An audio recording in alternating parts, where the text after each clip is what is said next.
Welcome, everyone. Thank you for joining us this evening. My name is Katie Reinhardt. I am the Special Collections Librarian here at the Davenport Public Library. We are very, very, very pleased to have with us tonight Robyn Collins and Natalie Jane Pryor.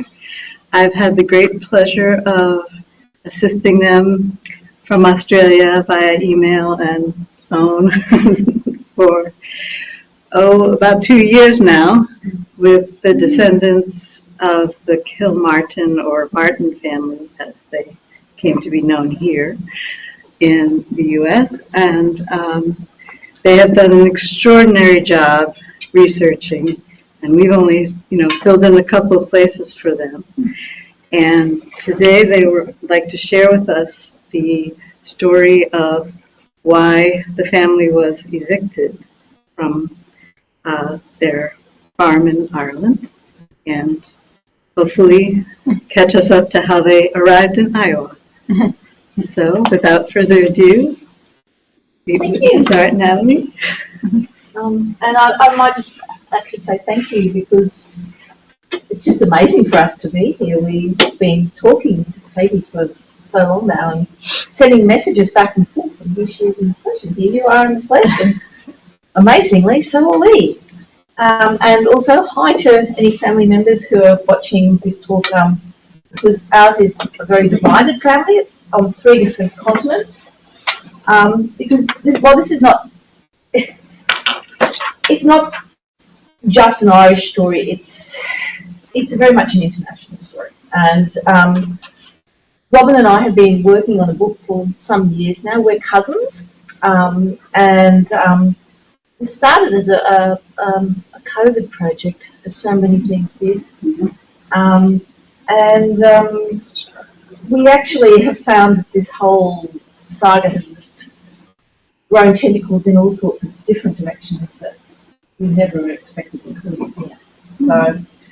So basically what we're trying to do is I'm actually an author by profession. I generally write children's books.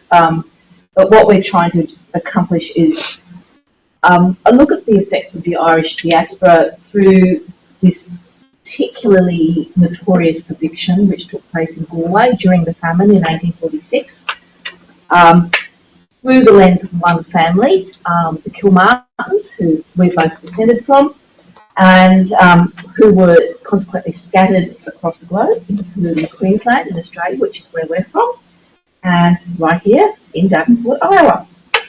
So I'm going to get us to start the story. This is Larry Kilmartin, the eviction of the Gerard estate. This is a memorial which is on the main road near where the eviction occurred, which you can see. Basically, Ballinlass is what the Irish people call a townland, and it's the smallest subdivision of land. Ballinlass is just under 600 acres of land, some of which is bog. And if we just go to the next slide, we'll see a map which sort of gives you this Ireland, and you can see Galway, sort of the whole bit on the left, and that little pin shows you where it is in relation to the rest of the country.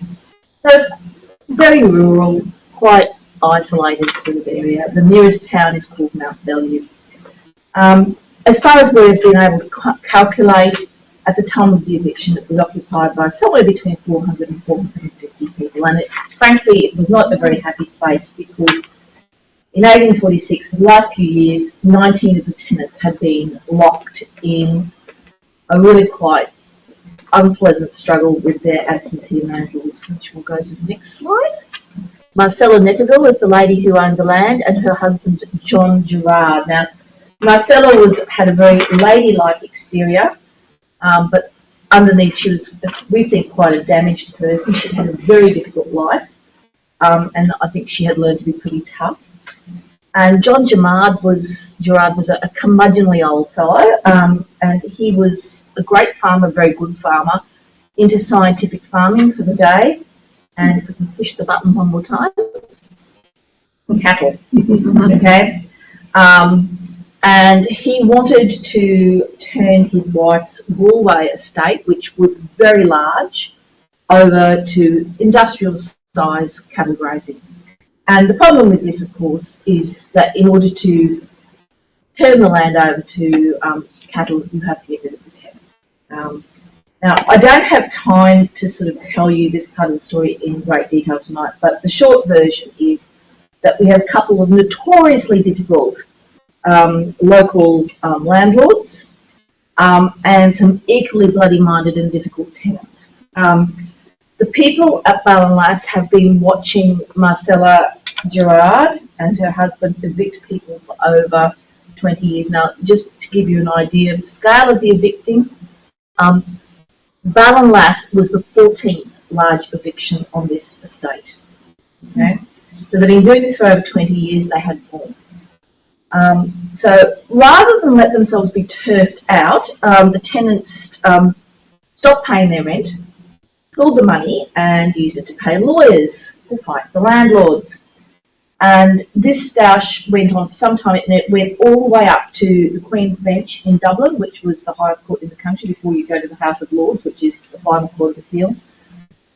It cost the Gerards thousands of pounds in lost rent, time, legal fees, which may actually account for the fact that when the time for the eviction actually did come, which was on Friday the 13th of March, and yes, you did hear it, Friday the 13th, Black Friday, I couldn't make this up, the Gerards were not inclined to be particularly sympathetic to them. Can we go to the next screen? Thank you. Now, this is what we were dealing with in the district at the time. It's basically the famine. So I never was more shocked than at seeing the wretched blackened potatoes the miserable inhabitants were endeavouring to make a meal of. By February, that's just the month before the eviction, at the latest, and I should fear by New Year's Day, their entire stock will be exhausted and close on 4,000 people, human beings, will be actually starving. So this is what they're being evicted into, okay? The first blight was actually spotted on the crops in the district back in August of the previous year. It had been an extremely bitter winter. So the crops failed. The potatoes that are still in storage are rotten, they're stinking, and the food scarcity has now reached the point where many people in the surrounding districts have virtually nothing as per that. And to make matters worse, hungry people easily get sick, and Ballinlass is known to be the epicentre of a local typhus outbreak. So there's a lot of people who are suffering from typhus. We have that from the local doctor. I'm not making that up. So I would like us to just imagine going back in a time machine. So the sun came up on that particular day at 6:30 in the morning. And so what you would have seen was the houses, the kitchen guards all overrun with anxious people. The ditches are full of their possessions. Families who are in the process of moving out, they're camping along the roadside. They're scavenging the last uncontaminated potatoes. They're shoveling their manure heaps out onto the roadway because that's their only chance if they do manage to re-establish themselves and getting a crop going. And basically everything that you could possibly imagine is just there on the road waiting. Not long after dawn, the actual official eviction party arrives. Now, one of the things with evictions, they have this myth about them, or they are a very big thing in Irish folklore and Irish history for the 19th century. And we have this picture in our head, and a lot of it is based on photographs, which tend to be taken later in the century during the Land War, and which actually are staged,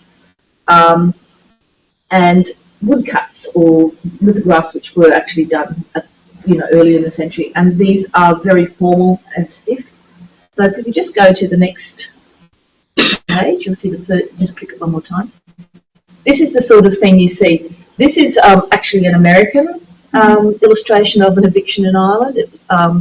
And you'll see there that, there's people wringing their hands. One of the things I find particularly interesting in this one, you see there's a soldier in the middle and he's pointing to heaven, and there's a woman with her head on his shoulder and a little boy. That is making a point that a lot of the soldiers in the British Army were actually Irish. Okay? And there would have been, when the eviction party came to Ballinlass that day, there was a whole company of infantry that had been marched in, and a lot of those people would have actually been Irish. This was just the makeup of the British Army at this time. So you'll see there's the dying man at the front there, and in the background you can see a couple of constables coming in. So, but it's very, very formal.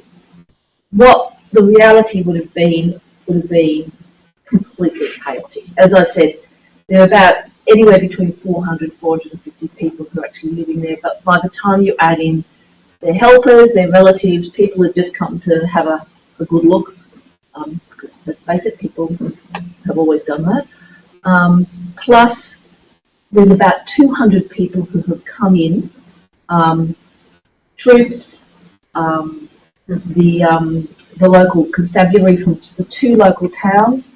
There are 48 men in carts with crowbars. There would have been over 600 people knowing about that site, getting ready. It would have been absolute unmitigated chaos. Now, an eviction typically started with the local sheriff or sub-sheriff of the county getting up. There's a man called John O'Hare. So he gets up and he reads a document called an abere, which basically puts the property back into the hands of the landlord. And once that's happened, the actual knocking down of the houses can begin. And there's good descriptions of this particular eviction. They described it as just rushing at the houses, like an army, going in to sack a town. So you had groups of men going at each house with crowbars, sledgehammers, whatever. They not ripping off the doors. You'd knock the roofs in order to render the house uninhabitable. And then, going at each house in gangs and then going on to the next. Now, we have a report from the police inspector who was overseeing the whole thing, and he said that they knocked down 80 houses. Okay. The people are still trying to get the stuff out of the houses, so there's people rushing around. I don't know how many people didn't get killed. There was one child who was injured, but it turns out he was actually the son of one of the bailiffs. I don't know why you take a child to work or something like that, but no baby minding at home or something, I don't know. But anyway, so they're knocking down the houses now. The idea of taking the roofs off and the doors off, it's like a symbolic, this house is no longer a dwelling. Okay. So a lot of the walls were left partly standing because they had, you think about it, the houses are described as being made of stone and really quite well built. So if you've got 80 of those to knock down, it's actually going to take you quite some time, as you can imagine. And there were these horrific stories of women clinging onto doorposts and screaming, and children underfoot. And one of the things that upset a lot of the people were the dogs, because apparently the dogs were going crazy because their masters' homes must have been absolutely horrific. There were some people, as I said, who were suffering from typhus and not expected to live. There was one couple that were permitted to stay in their house. Well, they weren't permitted to stay in their own house. They were actually shunted down to another house down in the bog, but they weren't actually turned out into the street. So they must have been really sick. They brought the doctor in to certify that they couldn't be moved. But everybody else, they were out. And so this went on over the course of the day. At the end of the day, the people sort of have been pushed to the back of the to the fields at the back of where the houses have been. They're just standing there watching it. And at this point, John Holmes, who was the Gerard's land agent, he was the overall person. He did something which was he actually was not entitled to do. He ordered the captain of the infantry company that was there to charge. And they're talking about armed soldiers with bayonets to charge the people off the land. And the man who was in charge was a man called Captain Kenaway Brown.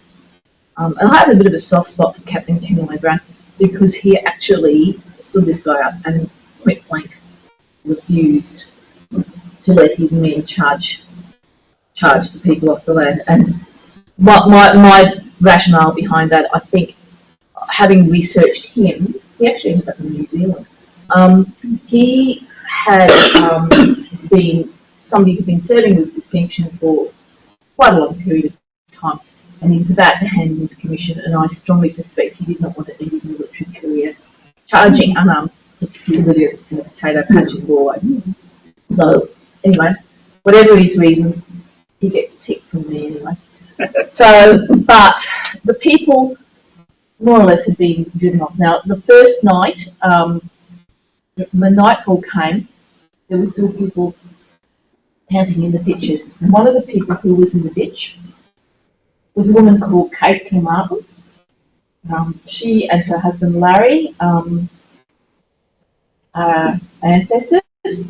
And we do actually have, via my grandmother's cousin Steve, who passed away a long time ago, but he passed on the story. His grandfather had told him when he was a little boy, the story was that Kate and Larry's son Patrick, from whom we're descended, had been sent out to work in the fields somewhere. He obviously was working as a boy labourer. Now, just to give you a bit of an idea, a boy labourer in that district at that time, the going rate was 4 pence a day. And the price of a loaf of bread was 3 pence. They bought half a loaf of bread. Would have needed it. So anyway, Patrick was sent off to where it is, and he came back at the end of the day, and he found his mother sitting in the ditch with the baby in her lap, and her house pulled down. So if we can just go to the next slide, please. I'll just put this in. This is the very first announcement of the eviction. And it did actually become a very famous incident. We don't have time to go into that today, but within 24 hours that was in the paper in Roscommon, which is the next county over. And just to the next one. So Lawrence and Kilmartin and Catherine Kelly, Larry and Kate, are married in 1825. They had 6 children still living at home at the age of eviction, and here are their names. If you can do it, please, Katie. So Patrick, he's the one we're descended from. Bridget, Luke, Mary, Catherine, and Margaret. You'll be hearing those names again. But anyway, that's where they were. So if you just pause, go to the next one. This is the option. This is what happened to people who are evicted, and we know from reports in the paper that sort of within a couple of years, most of the people who were evicted from that particular eviction had perished.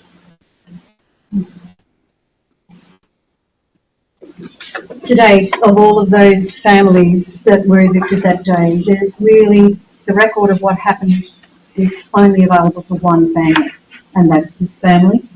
That where the story was actually passed down, which means that maybe for a lot of the other people who were evicted that day, they didn't have the opportunity for their families to know that story.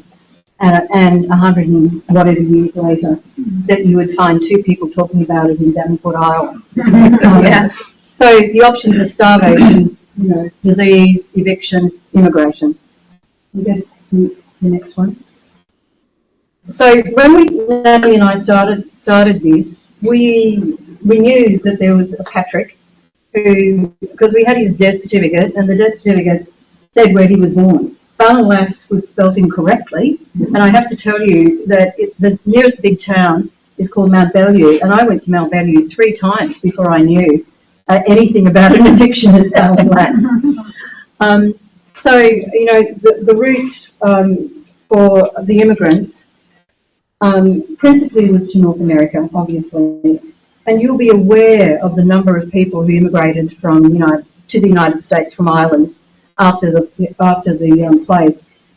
900,000, almost 1 million people there are records for, and there would be a few more that there are no records for, but there's 900,000 people entered the United States legally in the 1850s. And the way that they went usually, for the families like ours who are in East Galway, the railways had been built to East Galway by then. So typically by about 1852, you got the train to a cheap ticket to Dublin, you got on a ferry at Dublin across to Liverpool, and then when you landed at Liverpool, maybe a customs agent had already, an agent had already given you bought a ticket locally, or maybe you were arguing with the ticket sellers at the on the dock. For us, in the story of the Kilmartins, we have a record of them because the names that were listed in various documents that in newspapers, and that they had at least 6 children. And that record in 1846, the next record is in 1854, and if we can just go to the next guy. And this is Luke and his sister Mary Kilmartin on the Albert Gallatin, arriving in New York in April, the 3rd of April, 1854, from Liverpool. So there's Luke and his sister Mary. Now, when we started this, we knew that there was someone called Luke, but we didn't know about any others who might have been of the Kilmartin families. We didn't have names for them. In that ship, the Albert Gallatin, is really interesting. There were lots and lots of ships with that name. But it was an American-owned and built ship, and the American ships had much better reputation than the British ships for safety and the accommodation at that time. That ship held 579 passengers. 3 babies were born on the way.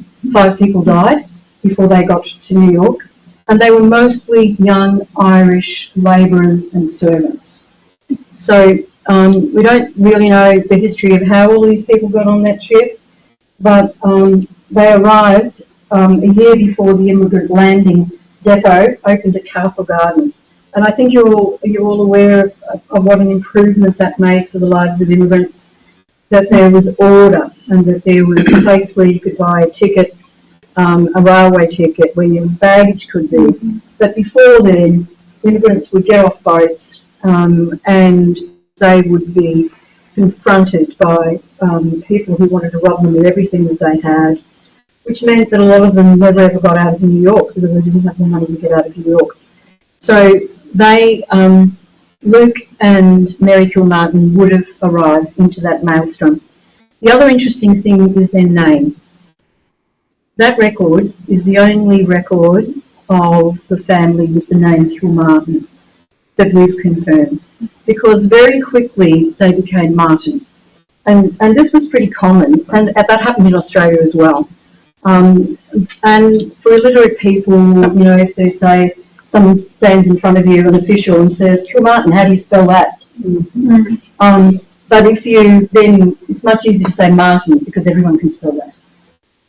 So the name changed fairly quickly. We can go to the next one. Now, fairly quickly, Luke and his sister, and possibly another sister, leave New York and go to New Jersey. And they're in Monmouth County, New Jersey, for the 1855 census. And the 1855 New Jersey census is very brief. It just says a household of Luke Martin and 3 males, 2 females, whatever it is. But the next So we have that record that we know he's gone to New Jersey. And then we can see on this, this is the birth of the first American Martin, Michael. Michael, who was born in New Jersey.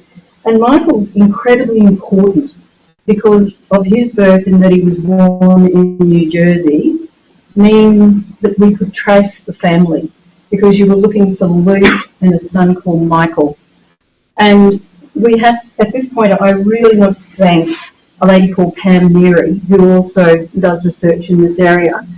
And she was the one who found us that birth record in New Jersey. And the reason she found it is that her ancestors came from Kilbegnan, which is down the road from Ballinlass. And she has done a lot of work on those families because some of those families also ended up in Iowa. So we have Michael being born in New Jersey, and we can have the next one. And within a year, they're in Davenport, Iowa. And for us, because we really don't know that. Yeah. Why did they go there? What was going on at that time that would make illiterate people who were farm labourers in Ireland and then farm labourers in New Jersey want to go to Iowa? And where is Iowa, by the way?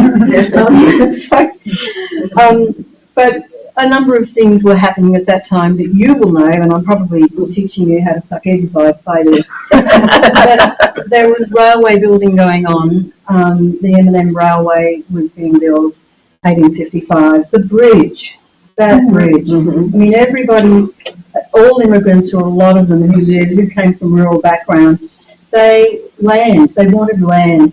And you can imagine the people who had lost their land through a cruel eviction that they thought was illegal, and exile and a famine that they would. So I think the law was, because certainly railway land from about 1855, you will know, was being, the government had given permission to the railway builders to sell off land, and the first of that was happening in 1855. And the bridge, of course, was around about the same time.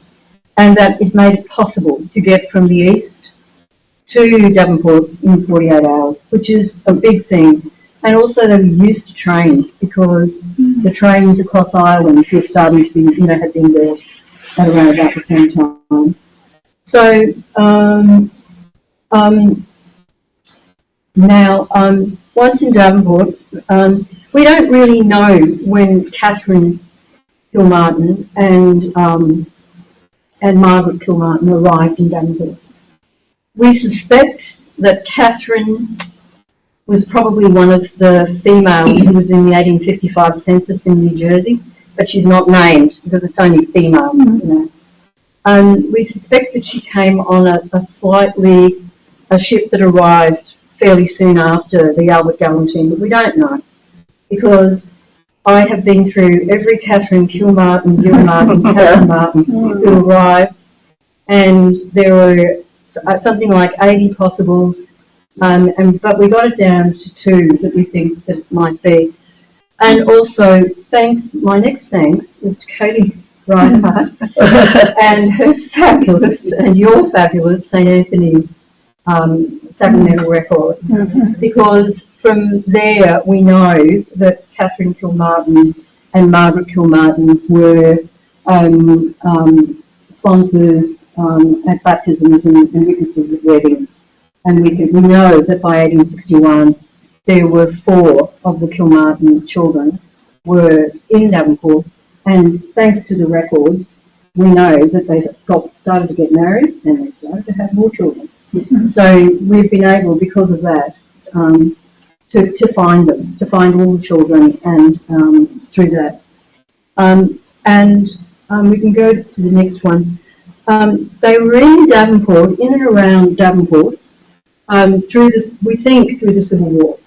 We know that the males were not in the Union Army. We're 99.9% certain they weren't. But at the time there was work. because by 1864, 65, they start to buy land either side of the old M&M Railway at Fulton in Muscatine County. So you can see, Natalie, can you read that out?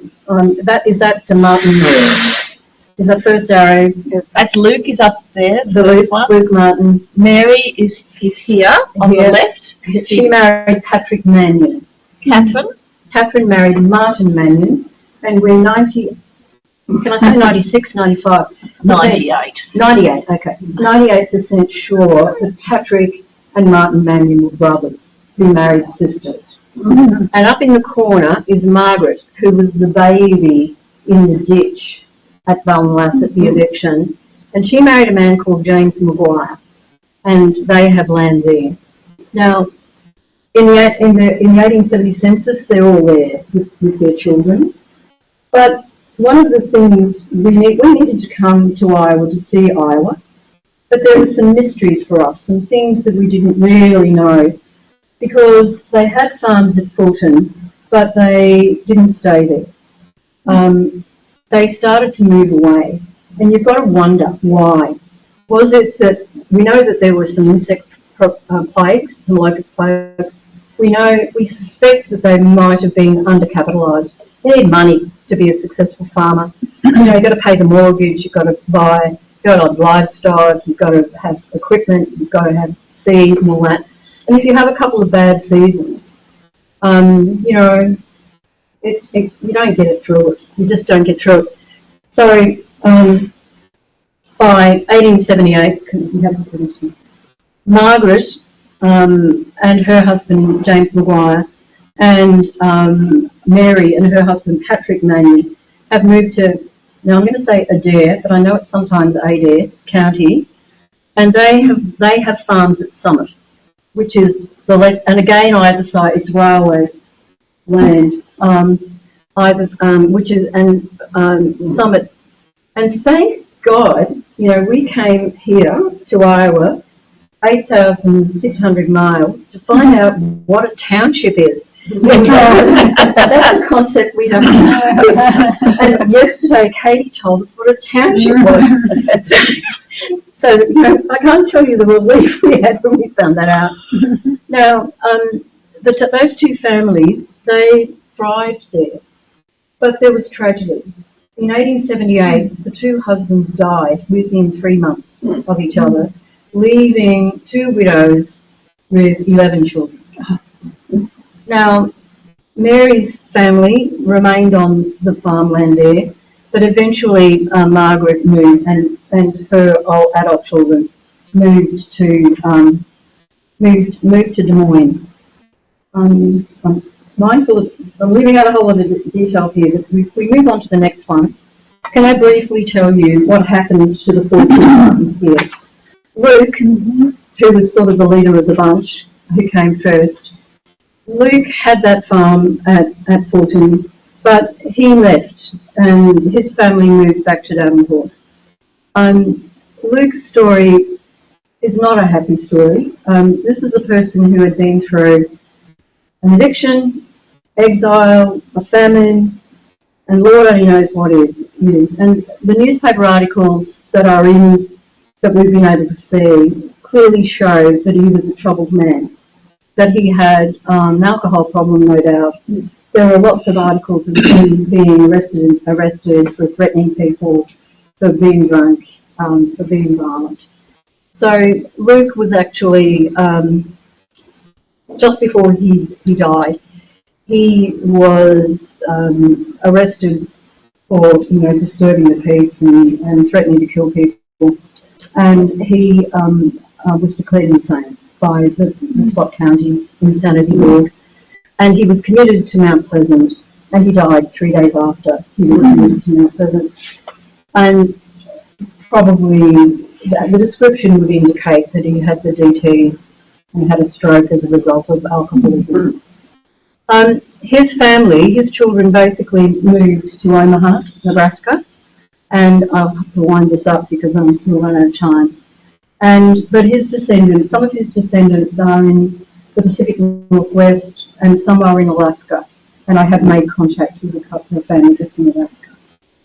Can I go next to Catherine rather than talk about Mary?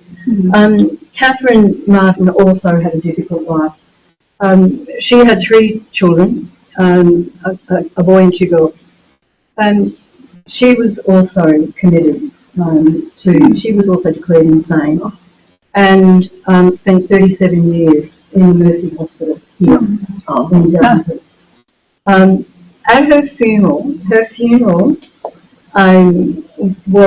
funeral mass was conducted by her nephew, the Reverend Father Owen Maguire, who was Margaret's son.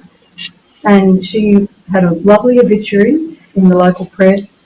It said that she had lived at the Mercy Hospital, but nothing about her insanity.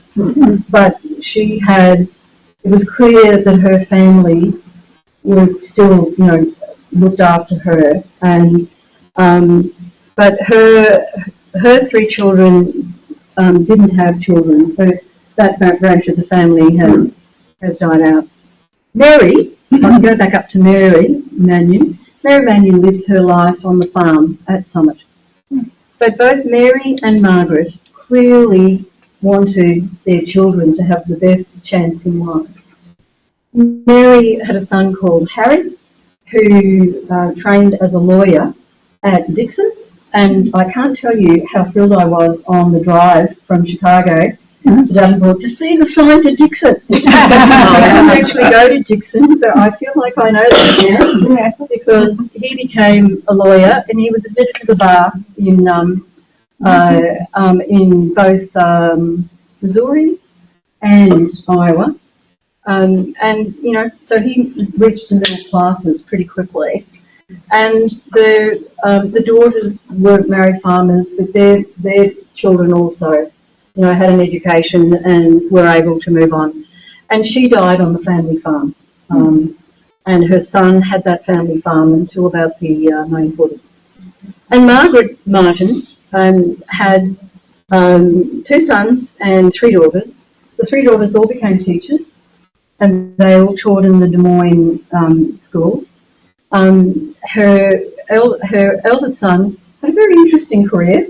He did quite a few things, and I think he was in the Spanish War, the US Spanish War, and he had really interesting children, including a daughter called Mabel Maguire, who became a writer and wrote children's books. I can't tell you how exciting it was for me to see that I was not the only children's writer in the family. Looking at the people here, I bet there's people here who read Trixie Belden when they were little girls. She wrote some. She was one of the Trixie Belden writers. My sister was a big fan of it. Sure. And Margaret's other son, Owen, went to St Ambrose University, graduated in 1903, then went to St Mary's Seminary in Baltimore, became a priest, came back and lectured in mathematics at St Ambrose. And they, Margaret and Mary, because Luke's family has, only one of his children had children, and Catherine's has died out. But Mary and Margaret have descendants who have done good things for the United States. One was the deputy chief of the United States Coast Guard. Another was, do you know a magazine called Southern Living? Yep. Well, one of her descendants was the founder of that magazine. And there are lots of writers, and there are people who have done good things. Have done good things. Now, can we move on quickly, because I'm sorry I've gone over. There was another Kilmartin sibling in the form of their sister Bridget, who stayed in Galway. Her son, Pat Mitchell, she refers to him as Pat, immigrated to Iowa in 1891. He's got quite a story. He was in the British Army, in the Connaught Ranges. He fought in the Zulu Wars. He was in India. He was in the army, then he went out, and then he went back into the British Army. And we're pretty sure that he went absent without leave, and because he's in a British census, and later that year he's in Iowa. And he had a large family. If we can just move on to the next one. There is one very important piece of a document. This isn't the original, obviously, it's a typewritten copy. It's a letter that Bridget Kilmartin, who was the sibling who remained in Ireland, wrote to her niece in Iowa in 1908. And probably what prompted that was that Owen had become a priest, and one of his brothers and his sisters probably wrote. And Bridget, she was illiterate, so someone wrote the letter for her. But and what's interesting in this letter, if you just click again, is that it mentions Ballinlass. And it says, tell your mother that the landlord who owned Ballinlass, our old home, has died. And down it says that, and you can see the last line, it's getting the government of England to divide those lands from which the people were evicted and give them back to them. And there we are. I'm going to cry. There we are. A good 60 years after that eviction, the people still wanted to go back to the land. The other interesting thing about this letter is it mentions Australia. And it mentions a local lad who became a priest, went to Australia, became a bishop, and he was coming back for a visit to see his family and his friends in that area of Galway. That gets mentioned in the letter. There is no mention of Patrick being in Australia. So we're descended from the other brother, and we're descended from the brother who we know disappeared. And I'm going to tell you a bit about him. Hopefully my voice won't crack this time. So the next phase of the story is Patrick Kilmartin, who is the one that we are descended from. So yes, you'll be wondering why we're speaking with Australian accents as opposed to American ones. Well, as we said, the fact is that we really ought to have been born here in Iowa. And there's a bit of a story which I would like to share with you to explain why this is so. So my grandmother was a lady, she was Miss Martin, she was Hilda Martin. And Hilda was a great storyteller, and I was a sort of kid who liked listening to stories. And one of the stories, she used to tell all sorts of stories about her childhood growing up in the bush. Her father was another cliche, an Irish policeman. One of the stories she used to tell was how her grandparents came to Australia. And the story ran something like this, that her grandfather had been evicted in Ireland. And that Patrick, with her grandfather, had escaped the famine in Ireland by moving to County Durham in England, and that he was a coal miner in County Durham. And the story, as Grandma told to me, was that Patrick had a brother called Luke. Mm-hmm. And he and Luke were planning to emigrate to America together. But this is where it gets interesting. One night, Patrick went to the local pub and got very drunk. A recruiting officer from Queensland Railways was there, trying to find railway navvies to build the first railway line in Queensland. And Patrick was so drunk that when he was offered a free ticket to Queensland, he thought it was in America, and he put his ex on the floor. And that was it. And I have to say, when I was a kid, I used to roll around laughing because how drunk was he that he thought Queensland was in America. With the benefit of hindsight, I do have a little bit more sympathy for him, because in actual fact, in 1865, Queensland had only been in existence for 5 years. It had previously been part of New South Wales. It was a very new colony, and if you read the account of the lectures where they were recruiting people to go and work in Queensland, which they were certainly doing actively at the time, the first thing they do is spend an inordinate amount of time telling the people in England exactly where it was. So I don't think necessarily too much against him that he didn't know. But yes, he signed up and that was it. And so he went home and he told his wife, and she was completely traumatised because if you go to the next slide, within 3 weeks they were on that ship. So I just go back to the ship. Yeah. That's the Great Victoria, which was it was actually the first steamship to go to Moreton Bay, and it was an auxiliary screw steamer. They arrived on New Year's Day, 1866.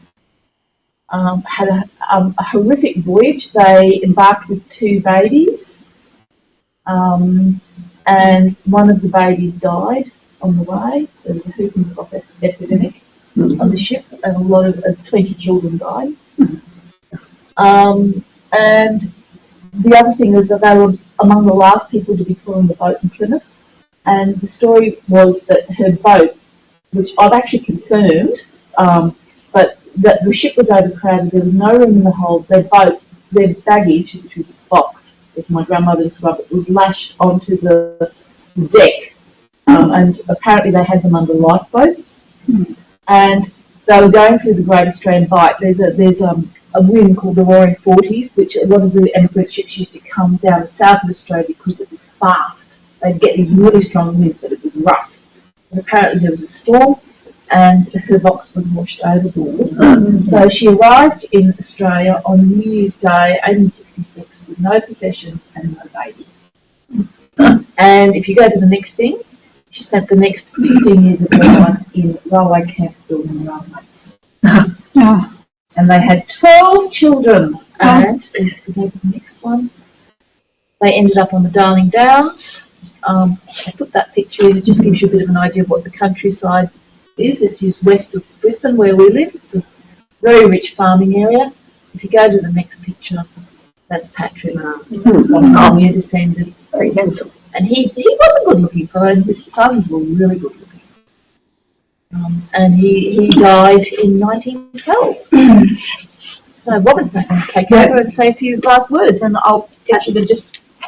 And I've told Natalie that if this book ever gets made into a movie, then we've got a role for Chris Hemsworth if he wants it.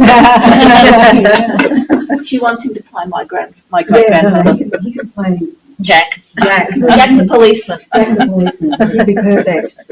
I'm at this point. We'll ask for questions. I know we've gone a bit over, but I really want to make a few more thank yous, because through all of this, these two of us in Australia, there's not a lot of books and information about Iowa in Australia. And we've had help from a lot of people. And a lot of things came together because of other researchers helping us. I've already said thank you, Katie, but we cannot thank you enough, Katie, because of those fabulous records that are in St. Anthony's. And Natalie yesterday was pouring through them. No, it was Saturday. She found 3 more children. She's very good. And there have been some other people we'd really like to thank. Teresa Lua, who you may know, who runs the Irish Special Interest Group of the Iowa Genealogical Society, has been incredibly helpful as well. Put my glasses on so I don't forget anyone. Lynn McCleary, who runs IAGN for Scott County and Muscat, has also been really helpful.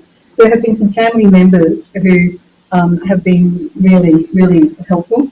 Margaret Martin, who I think is maybe still on the line, and Jane Crappy, who are descendants of Bridget. And there were more people who came later to America. They have been good.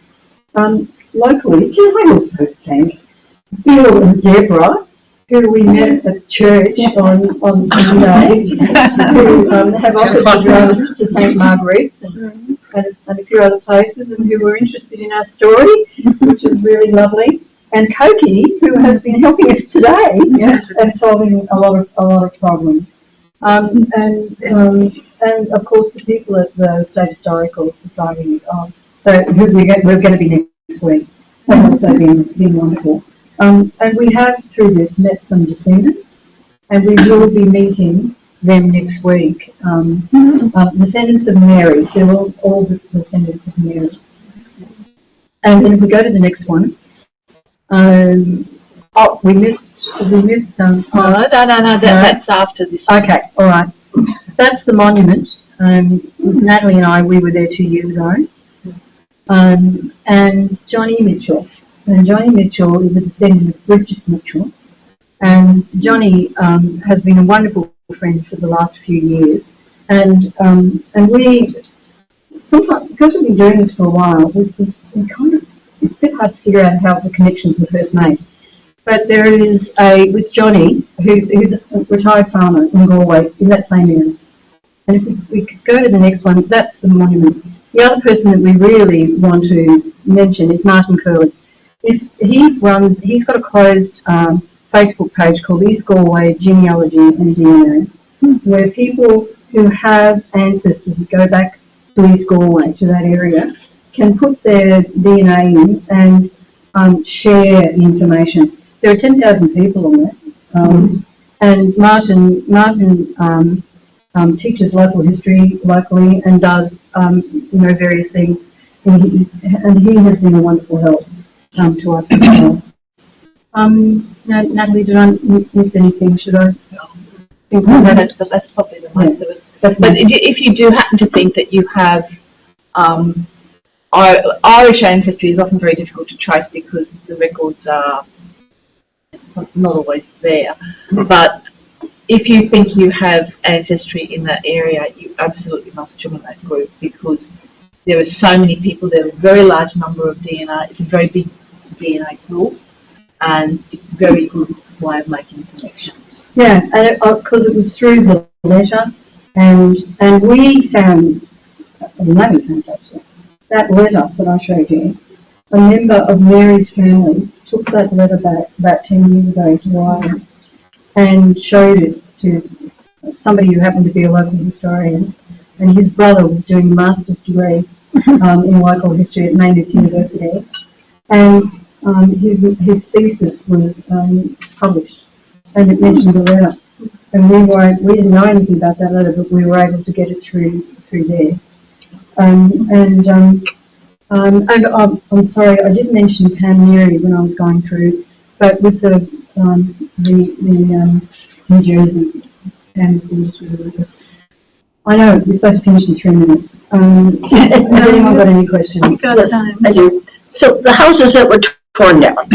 So how long had they been there? Had they been there a long time, and the people lived peacefully?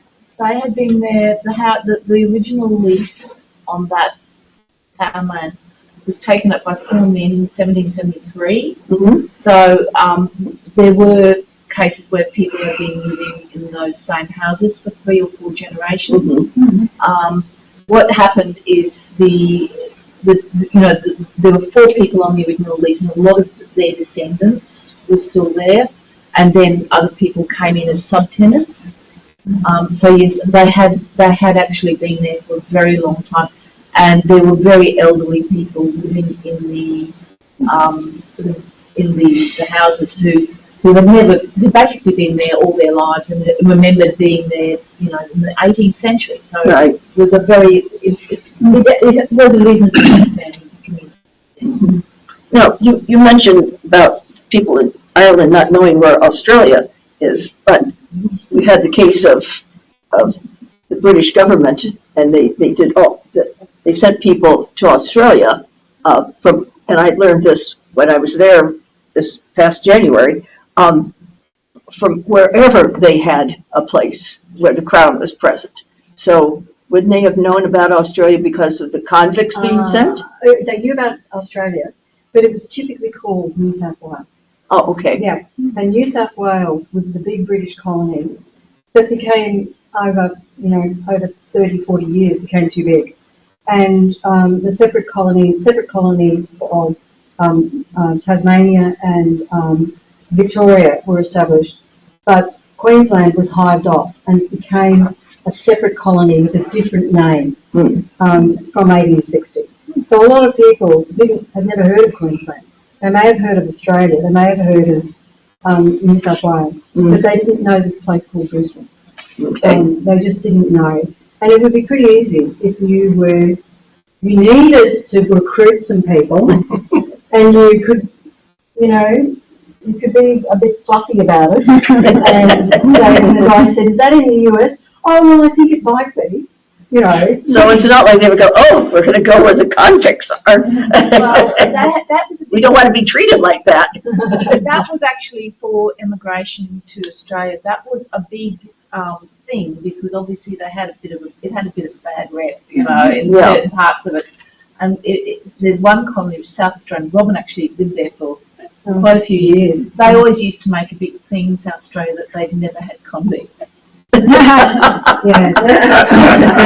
And I lived in Tasmania for a while, and I worked at the State Library of Tasmania, and I know that there were people there who were they knew who everybody was descended from. And a lot of people in Tasmania are absolutely descended from convicts. Because they used to scuttle over there from Victoria. Yes. And today in Australia, we're rather proud of our convict history. I know, I have friends there, both of husband and wife, and both of them are descended from convicts. And Yes. there's one little thing I'll tell you. Australia became a separate country, no longer colonies, in 1901. And the first parliament was established, the federal parliament, that's what we call your Congress, we call parliament. Do you know there was one convict among the first members of parliament?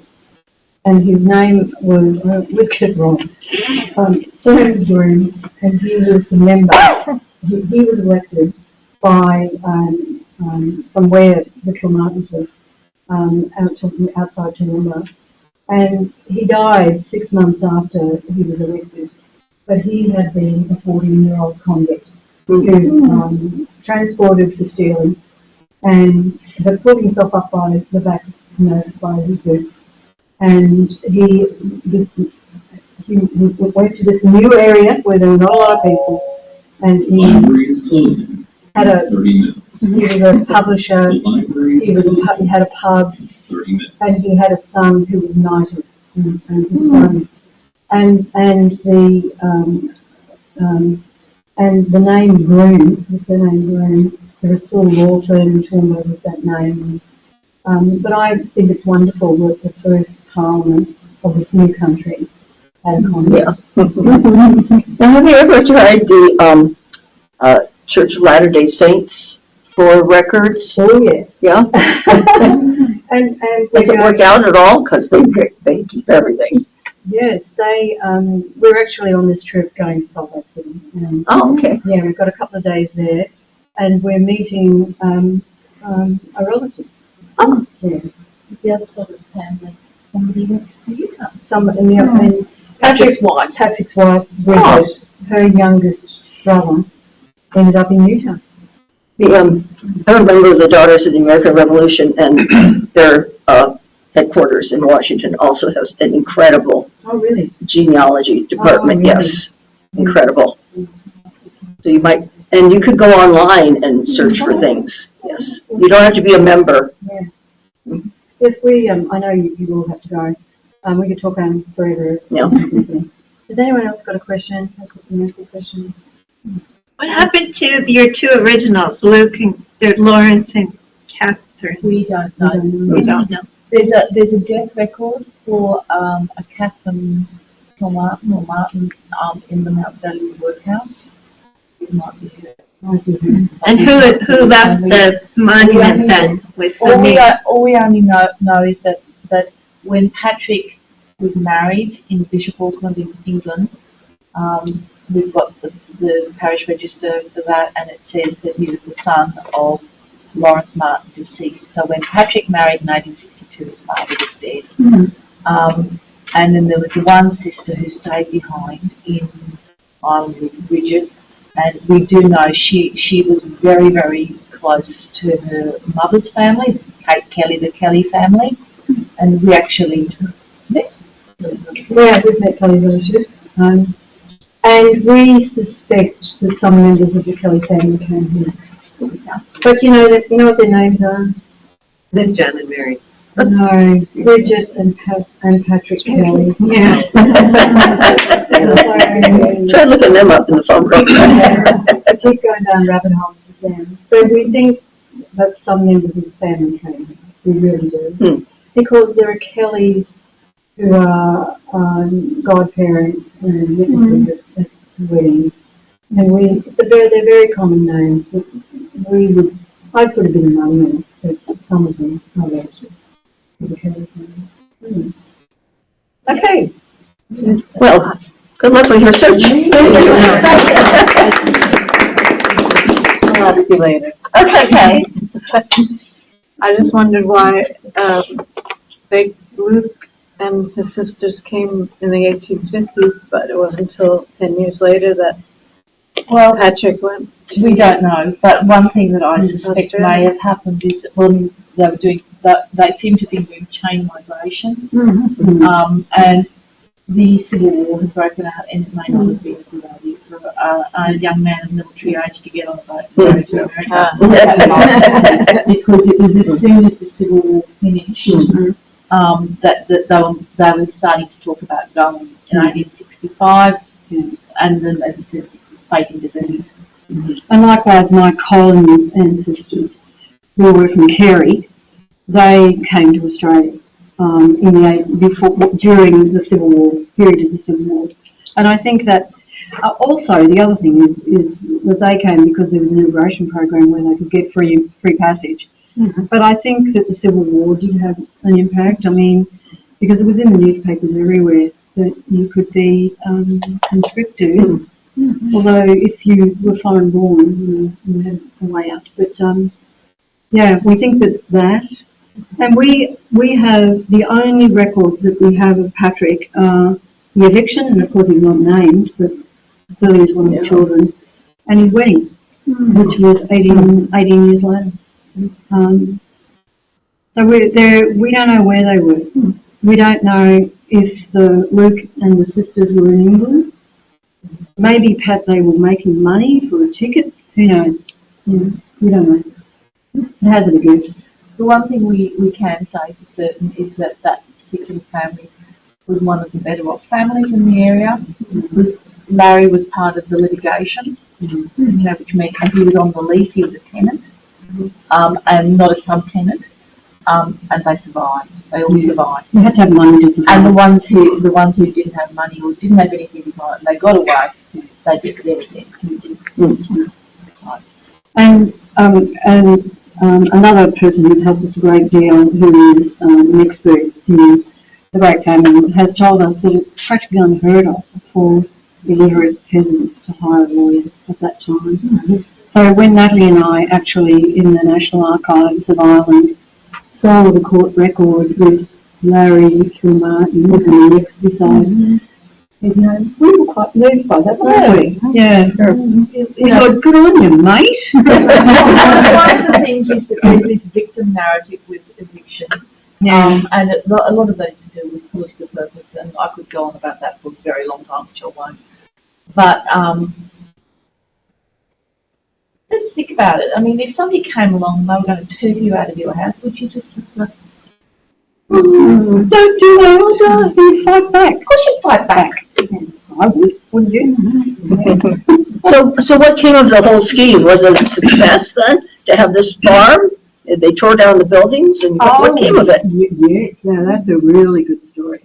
And because we'll go on forever. He was a really good farmer, but he was 10 years older than Marcella, and Marcella was 46 when they got married.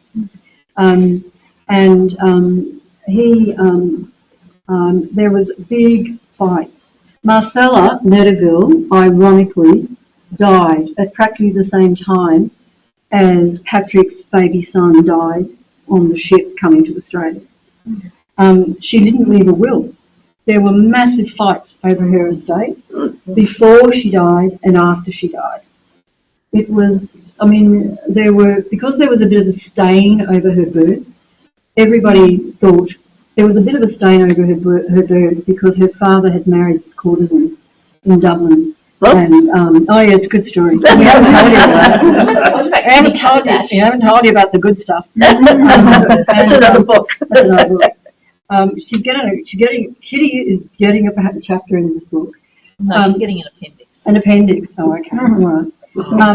Anyway, there were people who were fighting to get that estate all the time. Went on until the 1880s. Went on and on and on. Because when she, we haven't told her story, but she became a very good landowner at the age of 46 when she was the last man standing in her family. And everybody wanted it. So there were court case after court case after court case.